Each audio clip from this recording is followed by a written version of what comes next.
حاجة سخونة وبنينة وصحية كامل. في حاجة واحدة اللي هي سوب تاع البسباس، شوفوا لي شحال شابة، تجي بنينة ما شاء الله. قبل ما نبداو ما تنسوش تعليقاتكم ولايكاتكم ودعمكم في كامل المواقع. نبداو على بركة الله. نجيب الحبة تاع البصل نقطعها، نجيب زوج حبات بطاطا نقطعهم، وثلاث حبات بسباس نقطعهم كامل تقطيع عشوائي. وعندي شوية دجاج يعني غير مرسول البنة برك، آه يعني هكا نص ربع صدر ولا اقل. المهم غير يعطي البنه يخلعها برك، وشويه زيت زيتون ونديرهم هنايا على النار يتقلاو.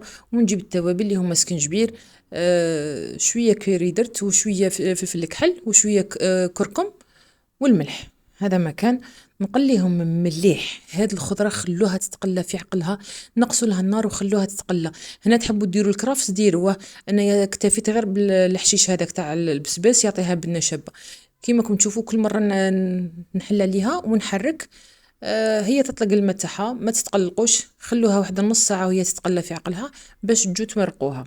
نمرقها ونقفل عليها ونخليها تطيب في عقلها. بعد ما طيب لي هاي لكم هنايا طابت. هنا تحبوا ديروا الجبن ديروا، تحبوا ديروا لا كريم فريش ديروا، كيما تحبوا. انايا الزوج تاعي راه مريض درتها له صحيه تماما، ايا وقدمتها كيما هكا. نتوما داكشي اختياري. هذه هي الوصفه تاعنا تاع اليوم، نتلاقاو في وصفات اخرى ان شاء الله. سلام.